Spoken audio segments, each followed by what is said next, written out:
Hey, what's up, homies? Welcome to Gangsta History Lessons. Alright, so today we be learning about this dude named Lincoln Steffens. So, I gotta admit, before making this video, I had no idea who this dude was. But afterward, I found out he's been doing some real chill things for America and the reform progressive movement. Alright, so why don't we just get this ball rolling and get it started. Hey! Keeping it cheese ain't nothing. You ain't gotta like it cause the hood don't love it. You ain't gotta like it cause the hood don't love it. Alright, so we're gonna get started with his personal life and all that pimp tie stuff. So Lincoln Steffens was born on April 6, 1866 in San Francisco, California. He was born with Papa Joseph, a wealthy businessman, and it was Mama Elizabeth Louisa Symes. He also had a sister, Louisa. Steffens was born into a poppin' moderate Christian family though. So that's like the homie Lincoln Steffens spent most of his childhood riding a pony. Like, for real. This here dude owned a pony. Because his papa was this here rich business dude type, Lincoln got his education earlier than most of his younger peers. After developing his noggin, the homie Lincoln seemed to look down on his papa, saying he wasn't such a great role model. Lincoln later developed a dysfunctional relationship with his family. Later in life, Steffens began to study at UC Berkeley, home of them Golden Bears.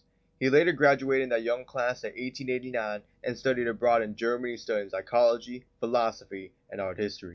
After studying abroad in Germany, Steffens hopped back to the US. The homie Lincoln was like, yo, I need to get employed soon or else I'm gonna die of starvation. So this here dude hopped on it. Lincoln began searching for them young employment opportunities in the booming NYC. Lincoln gets some support from his pops and then began hustling as a reporter for the New York Evening Post. There, the homie worked on many stories and learned firsthand how to investigate and craft newsworthy articles. Steffens soon became the New York Evening Post's first police reporter. There, with his homie Jacob Riis, Steffens sharpened his skills as an investigative reporter and as a student of that young corruption, reform, and urban politic.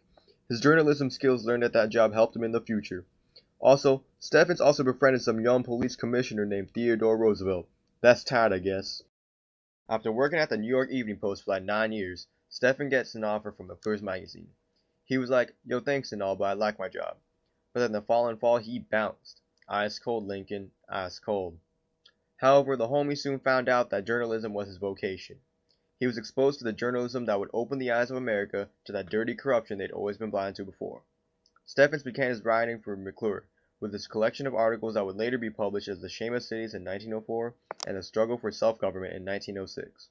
Steffens was also accompanied by his own homies in his muckraking trio, Ida Tarbell and Ray Stannard Baker. Along with his two compadres, the three amigos left McClure's in 1906 to form their own publication, The American Magazine. Steffens also did a bunch of other stuff later down the road. About a decade later, the homie Lincoln began to cover the Mexican Revolution. He seen the revolution and was like, yo, this here revolution is like the better version of normal reform. Also, in March 1919, the homie traveled with William C. Bullitt to the Soviet Union for like 3 weeks. There, Steffens observed an ongoing revolution. After returning from that young Soviet Union, Steffens began to preach to American aid to Russia, making his famous statement, I have seen the future, and it works. Now unfortunately for our homie Lincoln Steffens, he dies. On August 9th, 1936, the homie dies of heart failure in Carmel by the Sea, California. Like, damn, this here homie left a legacy. He is left with being recognized as one of the first muckraker journalists in America. His actions affected both domestic and international affairs. So, you guess that's tight? In the arms of the angel, fly. Alright, homies, thanks for keeping it real with us over here at Gangsta History Lessons. Hope you learned something new. Keep it real.